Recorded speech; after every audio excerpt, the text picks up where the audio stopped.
ಆ ಡೈರಿಯಲ್ಲಿ ಇವರು ಆಪರೇಷನ್ ಅನ್ನುವಂತಹ ಪದವನ್ನ ಮತ್ತೆ ಮತ್ತೆ ಬಳಸಿರೋದು ಈಗ ಸಂಶಯಕ್ಕೆ ಕಾರಣ ಆಗ್ತಾ ಇದೆ. ಎಷ್ಟು ದಿನಗಳಿಂದ ಇವರು ಈ ರೀತಿ ಪ್ಲಾನ್ ಮಾಡ್ತಾ ಇದ್ರು ಅನ್ನುವಂಥದ್ದು. ದೆಹಲಿ ಉಗ್ರ ಕೃತ್ಯ, ಈವರೆಗೆ 12 ವೈದ್ಯರನ್ನ ಅರೆಸ್ಟ್ ಮಾಡಲಾಗಿದೆ.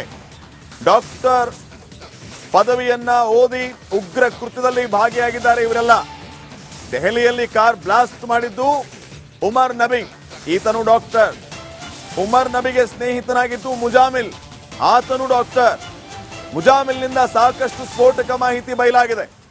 ಪ್ರಕರಣದ ಸಂಬಂಧ ಈವರೆಗೆ 14 ಉಗ್ರರ ಬಂಧನ ಆಗಿದೆ. ಅದರಲ್ಲಿ 12 ಡಾಕ್ಟರ್ಸೇ, 12 ವೈದ್ಯರನ್ನ ಅರೆಸ್ಟ್ ಮಾಡಲಾಗಿದೆ. ದೆಹಲಿಯ ಬ್ಲಾಸ್ಟ್ ವಿಚಾರಕ್ಕೆ ಸಂಬಂಧಪಟ್ಟಂತೆ ದೆಹಲಿಯ ಬಾಂಬ್ ಬ್ಲಾಸ್ಟ್ ಪ್ರಕರಣದಲ್ಲಿ 12 ವೈದ್ಯರ ಬಂಧನ ಆಗಿದೆ. MBBS ಮಾಡಿ ಉಗ್ರ ಕೃತ್ಯದಲ್ಲಿ ಭಾಗಿಯಾಗಿದ್ರು ಇವರೆಲ್ಲ. ಕಾರ್ ಬ್ಲಾಸ್ಟ್ ಮಾಡಿದ್ದು ದೆಹಲಿಯಲ್ಲಿ ಡಾಕ್ಟರ್ ಉಮರ್ ನಬಿ, ಈತನ ಫ್ರೆಂಡ್ ಡಾಕ್ಟರ್ ಮುಜಾಮಿಲ್. ಇವರ ನೆಟ್ವರ್ಕ್ ಯಾವ ರೀತಿ ಇತ್ತು, ಎಲ್ಲೆಲ್ಲಿತ್ತು, ಇವೆಲ್ಲವೂ ಕೂಡ ಈಗಾಗಲೇ ಆಚೆ ಬಂದಿದೆ. ಈಗ ರಹಸ್ಯ 2 ಡೈರಿಗಳು ಕೂಡ ಸಿಕ್ಕಿರೋದು.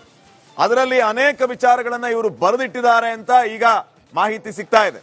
ಹಾಗಿದ್ರೆ ದೆಹಲಿ ಸ್ಫೋಟಕ್ಕೆ ಇನ್ನಷ್ಟು ಸ್ಫೋಟಕ ತಿರುವು ಸಿಗುತ್ತಾ, ಇನ್ನಷ್ಟು ಭಯಾನಕ ಮಾಹಿತಿಗಳು ಲಭ್ಯ ಆಗುತ್ತಾ ನೋಡ್ಬೇಕಾಗಿದೆ ವಿಚಾರಣೆಯ ಸಂದರ್ಭದಲ್ಲಿ.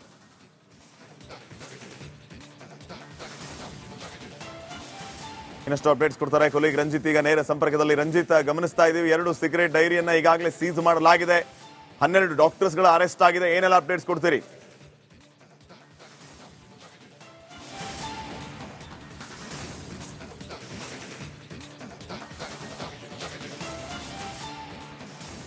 ಖಂಡಿತ ಶ್ರೀಪಾದ್ ಪಾಟೀಲ್, MBBS ಅನ್ನ ಓದ್ಕೊಂಡಂತ ಈ ವಿದ್ಯಾವಂತ ಟೆರರಿಸ್ಟ್ಗಳು, ವಿದ್ಯಾವಂತರು, ಭಯೋತ್ಪಾದಕರು ಆಗಿ ದೇಶದಲ್ಲಿ ವಿಧ್ವಂಸಕ ಕೃತ್ಯವನ್ನ ಮಾಡ್ತಾ ಇದ್ದಂತಹ ಈ ವೈದ್ಯರ ಮುಖವಾಡವನ್ನ ಈಗ ನಮ್ಮ ಭದ್ರತಾ ಪಡೆಗಳು ಕಳಚಿ ಹಾಕಿದ್ದಾರೆ.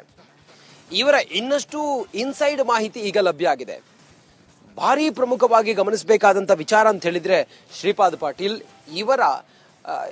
ಇವರ ಏನು ಅವರು ಕೆಲಸ ಮಾಡ್ತಾ ಇದ್ದಂತ ಜಾಗದಲ್ಲಿ ಅಲ್ಫಲಾಲ್ ಆಸ್ಪತ್ರೆಯ ಅವರ ಲಾಕರ್ ಅನ್ನ ಪರಿಶೀಲನೆ ಮಾಡಿದಾಗ ಆ ಲಾಕರ್ ನಲ್ಲಿ 2 ಡೈರಿಗಳು ಪತ್ತೆಯಾಗಿತ್ತು.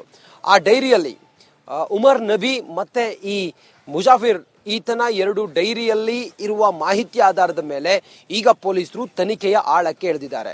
ಅದರಲ್ಲಿ ಬಹಳ ಕ್ಲಿಯರ್ ಆಗಿರೋದು ಏನಂತ ಹೇಳಿದ್ರೆ, ಪದೇ ಪದೇ ಆಪರೇಷನ್ ಅನ್ನುವಂತ ಪದವನ್ನ ಅವರು ಬಳಸಿರೋದು ಇವರು ಹೂಡಿದಂತ ಸಂಚಿನ ಭಾಗ ಅನ್ನೋದು ಬಹಳ ಕ್ಲಿಯರ್ ಆಗಿ ಗೊತ್ತಾಗುತ್ತೆ.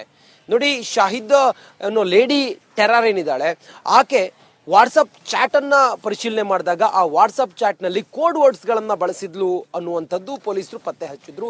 ಆ ಕೋಡ್ ವರ್ಡ್ಸ್ ನಲ್ಲಿ ಸ್ಫೋಟದ ತಯಾರಿ ಮತ್ತು ಸ್ಫೋಟದ ವಿಚಾರವನ್ನ ಉಲ್ಲೇಖ ಮಾಡಿದ್ರು. ಆಕೆಯಿಂದ ಬಾಯಿ ಬಿಡಿಸಿದಾಗ ಆಕೆ ಸತ್ಯ ಒಪ್ಕೊಂಡಿದ್ದಾಳೆ. ಯಾರಿಗೂ ಗೊತ್ತಾಗಬಾರ್ದು ಅನ್ನೋ ಕಾರಣಕ್ಕೋಸ್ಕರ ನಾವು ಕೋಡ್ ವರ್ಡ್ಸ್ ಅನ್ನ ಬಳಸ್ತಾ ಇದ್ವಿ ಅನ್ನೋ ಮಾತನ್ನ ಆಕೆಯೇ ಹೇಳಿದ್ದಾಳೆ. ಈಗ ಸದ್ಯಕ್ಕೆ ಇವರ ಡೈರಿಯಲ್ಲೂ ಕೂಡ ಕೆಲವು ಕೋಡ್ ವರ್ಡ್ಸ್ ಇಲ್ಲಿ ಪತ್ತೆಯಾಗಿರೋದು ಈ ಪ್ರಕರಣದ ತನಿಖೆ ಇನ್ನಷ್ಟು ಆಳಕ್ಕೆ ಹೋಗುವ ಹಾಗೆ ಕಾಣಿಸ್ತಾ ಇದೆ. ನೋಡಿ, ಭಾರಿ ಪ್ರಮುಖವಾಗಿ ಇವರ ಸಂಪರ್ಕ, ಕೆಲವು ಕಾಂಟ್ಯಾಕ್ಟ್ ನಂಬರ್ಗಳು, ಇವರ ಬಳಿ ಇದ್ದಂತಹ ಲ್ಯಾಪ್ಟಾಪ್ಗಳು, ಮೊಬೈಲ್ ಫೋನ್ಗಳಲ್ಲಿ ಇದ್ದಂತ ಡಾಟಾವನ್ನು ಕೂಡ ಈಗ ಏನು ತನಿಖಾ ತಂಡ ವಶಪಡಿಸಿಕೊಂಡಿದೆ ಮತ್ತು ಅದನ್ನ ಮಾಹಿತಿ ಕಲೆ ಹಾಕಿದೆ. ಈ ಆಧಾರದಲ್ಲಿ ಗಮನಿಸ್ತಾ ಹೋದಂಗೆ ಇವರ ಏನು ಲ್ಯಾಪ್ಟಾಪ್ ಅಲ್ಲಿ ಇದ್ದಂತ ಕೆಲವು ಮಾಹಿತಿ ಇತ್ತಲ್ಲ, ಇನ್ಫಾರ್ಮೇಶನ್ ಇತ್ತಲ್ಲ, ಇವರು ಪಾಕಿಸ್ತಾನದ ಜೈಷೆ ಮೊಹಮ್ಮದ್ ಸಂಘಟನೆ ಜೊತೆಗೆ ಆಗಾಗ ಸಂಪರ್ಕವನ್ನ ಮಾಡ್ತಾ ಇದ್ರು. ಇಲ್ಲಿಂದ ಅಲ್ಲಿಗೆ ಹೋಗಿ ಇವರು ಅಲ್ಲಿ ಒಂದಿಷ್ಟು ಚರ್ಚೆ ಮಾಡ್ತಾ ಇದ್ರು. ಯಾವ ರೀತಿ ಈ ಆಕ್ಟಿವಿಟಿಯನ್ನ ಮಾಡಬೇಕು ಅನ್ನೋದ್ರ ಬಗ್ಗೆಯೂ ಕೂಡ ಅವರು ಜೈಷೆ ಮೊಹಮ್ಮದ್ ಸಂಘಟನೆಯ ಅಲ್ಲಿ ಸದಸ್ಯರು ಯಾರಿದ್ದಾರೆ ಪಾಕಿಸ್ತಾನಿಯರು, ಅವರ ಜೊತೆಯಲ್ಲಿ ಇವರು ಸಂಪರ್ಕದಲ್ಲಿ ಇದ್ರು, ನಿರಂತರವಾಗಿ ಸಂಪರ್ಕದಲ್ಲಿ ಇದ್ರು ಅನ್ನುವಂತ ಮಾಹಿತಿ ಲಭ್ಯ ಆಗಿದೆ. ಇವರು ವಾಟ್ಸಪ್ ಕಾಲ್ ನಲ್ಲಿ ಇವರು ಮಾತಾಡ್ತಾ ಇದ್ರು ಅನ್ನೋದು ಕೂಡ ಈಗ ಅವರ ಮೊಬೈಲ್ ಅನ್ನ ಚೆಕ್ ಮಾಡಿದಾಗ ಮಾಹಿತಿ ಸಿಕ್ಕಿರೋದು. ಇನ್ನು ಮುಂದುವರೆದು ತನಿಖೆಯನ್ನ ಮಾಡ್ತಾ ಇರುವಂತಹ ಅಧಿಕಾರಿಗಳಿಗೆ ಕೆಲವು ಗೌಪ್ಯ ವಿಚಾರಗಳು ಈಗ ಸಿಕ್ಕಿದೆ. ಇದರ ಆಧಾರದ ಮೇಲೆ ಇವರ ಈ ತಂಡ ಇತ್ತಲ್ಲ ಹೇಗೆಲ್ಲ ಆಕ್ಟಿವ್ ಆಗಿತ್ತು ರಾಜ್ಯದಲ್ಲಿ, ಹೇಗೆ ಬೇರೆ ಬೇರೆ ರಾಜ್ಯಗಳಲ್ಲಿ ಇವರ ಸ್ಲೀಪರ್ ಸೆಲ್ಗಳು ಕೆಲಸ ಮಾಡ್ತಾ ಇದ್ವು ಅನ್ನುವಂತ ಸಂಪೂರ್ಣ ಮಾಹಿತಿಯನ್ನ ಈಗ ಕಲೆ ಹಾಕ್ತಾ ಇದ್ದಾರೆ. ಬಹುಶಃ ಇಲ್ಲಿವರೆಗೂ ಕೂಡ 12 ಜನ ವೈದ್ಯರನ್ನ ಈ ಪ್ರಕರಣದಲ್ಲಿ ಬಂಧನ ಮಾಡಲಾಗಿದೆ. ಇನ್ನೂ ಕೂಡ ಬಹುತೇಕ ಜನರು ಇದರಲ್ಲಿ ಇದ್ದಾರೆ, ಅವರೆಲ್ಲರೂ ಕೂಡ ಅಬ್ಸ್ಕಾಂಡ್ ಆಗಿದ್ದಾರೆ. ಅವರ ಬಂಧನಕ್ಕಾಗಿ ಈಗ ಬಲೆ ಬೀಸಿರುವಂತಹ ಅಧಿಕಾರಿಗಳು, ATS ಅಧಿಕಾರಿಗಳು ಅವರ ಬಂಧನವನ್ನು ಕೂಡ ಶೀಘ್ರವಾಗಿ ಮಾಡಿ ಮುಗಿಸ್ತಾರೆ ಅನ್ನೋದು ಕೂಡ ಈ ಸದ್ಯಕ್ಕೆ ಸಿಕ್ಕಿರುವಂತ ವಿಚಾರ. ಒಂದು ಕ್ಲಾರಿಟಿ ಅಂತೂ ಈಗ ಸಿಗ್ತಾ ಇದೆ.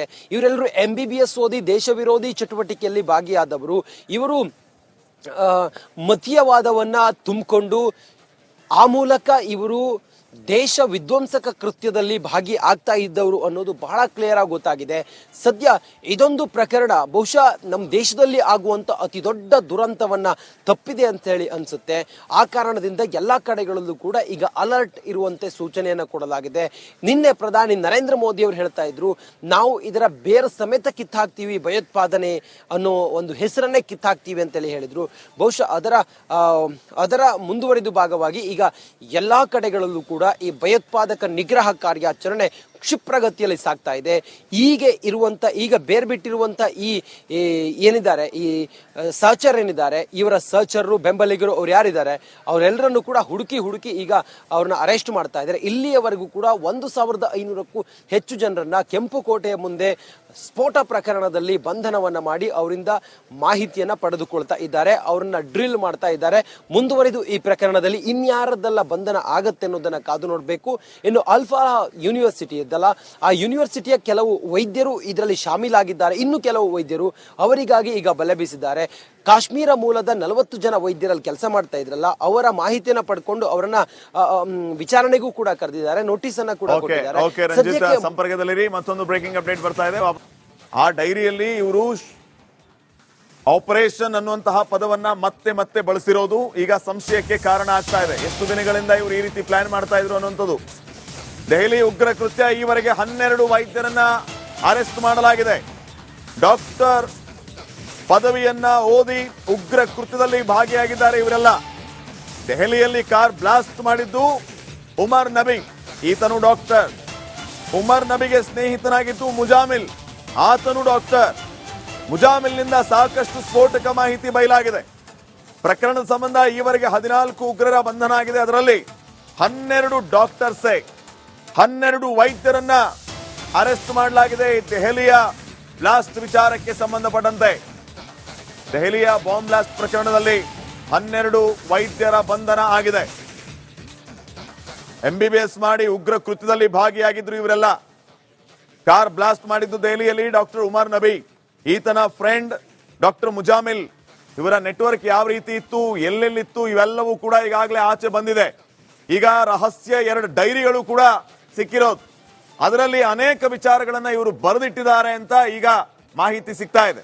ಹಾಗಿದ್ರೆ ದೆಹಲಿ ಸ್ಫೋಟಕ್ಕೆ ಇನ್ನಷ್ಟು ಸ್ಫೋಟಕ ತಿರುವು ಸಿಗುತ್ತಾ, ಇನ್ನಷ್ಟು ಭಯಾನಕ ಮಾಹಿತಿಗಳು ಲಭ್ಯ ಆಗುತ್ತಾ ನೋಡ್ಬೇಕಾಗಿದೆ ವಿಚಾರಣೆಯ ಸಂದರ್ಭದಲ್ಲಿ.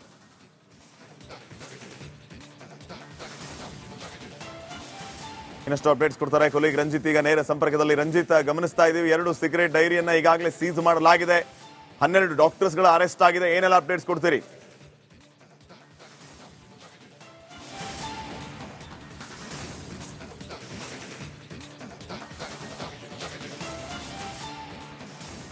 ಖಂಡಿತ ಶ್ರೀಪಾದ್ ಪಾಟೀಲ್, MBBS ಅನ್ನ ಓದ್ಕೊಂಡಂತ ಈ ವಿದ್ಯಾವಂತ ಟೆರರಿಸ್ಟ್ಗಳು, ವಿದ್ಯಾವಂತರು, ಭಯೋತ್ಪಾದಕರು ಆಗಿ ದೇಶದಲ್ಲಿ ವಿಧ್ವಂಸಕ ಕೃತ್ಯವನ್ನ ಮಾಡ್ತಾ ಇದ್ದಂತಹ ಈ ವೈದ್ಯರ ಮುಖವಾಡವನ್ನ ಈಗ ನಮ್ಮ ಭದ್ರತಾ ಪಡೆಗಳು ಕಳಚಿ ಹಾಕಿದ್ದಾರೆ. ಇವರ ಇನ್ನಷ್ಟು ಇನ್ಸೈಡ್ ಮಾಹಿತಿ ಈಗ ಲಭ್ಯ ಆಗಿದೆ. ಭಾರಿ ಪ್ರಮುಖವಾಗಿ ಗಮನಿಸಬೇಕಾದಂತ ವಿಚಾರ ಅಂತ ಹೇಳಿದ್ರೆ ಶ್ರೀಪಾದ್ ಪಾಟೀಲ್, ಇವರ ಏನು ಅವರು ಕೆಲಸ ಮಾಡ್ತಾ ಇದ್ದಂತ ಜಾಗದಲ್ಲಿ ಅಲ್ಫಲಾಲ್ ಆಸ್ಪತ್ರೆಯ ಅವರ ಲಾಕರ್ ಅನ್ನ ಪರಿಶೀಲನೆ ಮಾಡಿದಾಗ ಆ ಲಾಕರ್ ನಲ್ಲಿ 2 ಡೈರಿಗಳು ಪತ್ತೆಯಾಗಿತ್ತು. ಆ ಡೈರಿಯಲ್ಲಿ ಉಮರ್ ನಬಿ ಮತ್ತೆ ಈ ಮುಜಾಫಿರ್ ಈತನ 2 ಡೈರಿಯಲ್ಲಿ ಇರುವ ಮಾಹಿತಿ ಆಧಾರದ ಮೇಲೆ ಈಗ ಪೊಲೀಸರು ತನಿಖೆಯ ಆಳಕ್ಕೆ ಇಳಿದಿದ್ದಾರೆ. ಅದರಲ್ಲಿ ಬಹಳ ಕ್ಲಿಯರ್ ಆಗಿರೋದು ಏನಂತ ಹೇಳಿದ್ರೆ, ಪದೇ ಆಪರೇಷನ್ ಅನ್ನುವಂತ ಪದವನ್ನ ಅವರು ಬಳಸಿರೋದು ಇವರು ಹೂಡಿದಂತ ಸಂಚಿನ ಭಾಗ ಅನ್ನೋದು ಬಹಳ ಕ್ಲಿಯರ್ ಆಗಿ ಗೊತ್ತಾಗುತ್ತೆ.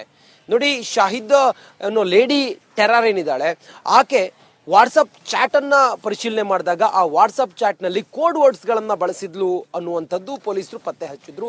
ಆ ಕೋಡ್ ವರ್ಡ್ಸ್ ನಲ್ಲಿ ಸ್ಫೋಟದ ತಯಾರಿ ಮತ್ತು ಸ್ಫೋಟದ ವಿಚಾರವನ್ನ ಉಲ್ಲೇಖ ಮಾಡಿದ್ರು. ಆಕೆಯಿಂದ ಬಾಯಿ ಬಿಡಿಸಿದಾಗ ಆಕೆ ಸತ್ಯ ಒಪ್ಕೊಂಡಿದ್ದಾಳೆ. ಯಾರಿಗೂ ಗೊತ್ತಾಗಬಾರ್ದು ಅನ್ನೋ ಕಾರಣಕ್ಕೋಸ್ಕರ ನಾವು ಕೋಡ್ ವರ್ಡ್ಸ್ ಅನ್ನ ಬಳಸ್ತಾ ಇದ್ವಿ ಅನ್ನೋ ಮಾತನ್ನ ಆಕೆಯೇ ಹೇಳಿದ್ದಾಳೆ. ಈಗ ಸದ್ಯಕ್ಕೆ ಇವರ ಡೈರಿಯಲ್ಲೂ ಕೂಡ ಕೆಲವು ಕೋಡ್ ವರ್ಡ್ಸ್ ಇಲ್ಲಿ ಪತ್ತೆಯಾಗಿರೋದು ಈ ಪ್ರಕರಣದ ತನಿಖೆ ಇನ್ನಷ್ಟು ಆಳಕ್ಕೆ ಹೋಗುವ ಹಾಗೆ ಕಾಣಿಸ್ತಾ ಇದೆ. ನೋಡಿ, ಭಾರಿ ಪ್ರಮುಖವಾಗಿ ಇವರ ಸಂಪರ್ಕ, ಕೆಲವು ಕಾಂಟ್ಯಾಕ್ಟ್ ನಂಬರ್ಗಳು, ಇವರ ಬಳಿ ಇದ್ದಂತಹ ಲ್ಯಾಪ್ಟಾಪ್ಗಳು, ಮೊಬೈಲ್ ಫೋನ್ಗಳಲ್ಲಿ ಇದ್ದಂತ ಡಾಟಾವನ್ನು ಕೂಡ ಈಗ ಏನು ತನಿಖಾ ತಂಡ ವಶಪಡಿಸಿಕೊಂಡಿದೆ ಮತ್ತು ಅದನ್ನ ಮಾಹಿತಿ ಕಲೆ ಹಾಕಿದೆ. ಈ ಆಧಾರದಲ್ಲಿ ಗಮನಿಸ್ತಾ ಹೋದಂಗೆ ಇವರ ಏನು ಲ್ಯಾಪ್ಟಾಪ್ ಅಲ್ಲಿ ಇದ್ದಂತ ಕೆಲವು ಮಾಹಿತಿ ಇತ್ತಲ್ಲ, ಇನ್ಫಾರ್ಮೇಶನ್ ಇತ್ತಲ್ಲ, ಇವರು ಪಾಕಿಸ್ತಾನದ ಜೈಷೆ ಮೊಹಮ್ಮದ್ ಸಂಘಟನೆ ಜೊತೆಗೆ ಆಗಾಗ ಸಂಪರ್ಕವನ್ನ ಮಾಡ್ತಾ ಇದ್ರು. ಇಲ್ಲಿಂದ ಅಲ್ಲಿಗೆ ಹೋಗಿ ಇವರು ಅಲ್ಲಿ ಒಂದಿಷ್ಟು ಚರ್ಚೆ ಮಾಡ್ತಾ ಇದ್ರು. ಯಾವ ರೀತಿ ಈ ಆಕ್ಟಿವಿಟಿಯನ್ನ ಮಾಡಬೇಕು ಅನ್ನೋದ್ರ ಬಗ್ಗೆಯೂ ಕೂಡ ಅವರು ಜೈಷೆ ಮೊಹಮ್ಮದ್ ಸಂಘಟನೆಯ ಅಲ್ಲಿ ಸದಸ್ಯರ್ಯಾರಿದ್ದಾರೆ ಪಾಕಿಸ್ತಾನಿಯರು, ಅವರ ಜೊತೆಯಲ್ಲಿ ಇವರು ಸಂಪರ್ಕದಲ್ಲಿ ಇದ್ರು, ನಿರಂತರವಾಗಿ ಸಂಪರ್ಕದಲ್ಲಿ ಇದ್ರು ಅನ್ನುವಂತ ಮಾಹಿತಿ ಲಭ್ಯ ಆಗಿದೆ. ಇವರು ವಾಟ್ಸಪ್ ಕಾಲ್ನಲ್ಲಿ ಇವರು ಮಾತಾಡ್ತಾ ಇದ್ರು ಅನ್ನೋದು ಕೂಡ ಈಗ ಅವರ ಮೊಬೈಲ್ ಅನ್ನ ಚೆಕ್ ಮಾಡಿದಾಗ ಮಾಹಿತಿ ಸಿಕ್ಕಿರೋದು. ಇನ್ನು ಮುಂದುವರೆದು ತನಿಖೆಯನ್ನ ಮಾಡ್ತಾ ಇರುವಂತಹ ಅಧಿಕಾರಿಗಳಿಗೆ ಕೆಲವು ಗೌಪ್ಯ ವಿಚಾರಗಳು ಈಗ ಸಿಕ್ಕಿದೆ. ಇದರ ಆಧಾರದ ಮೇಲೆ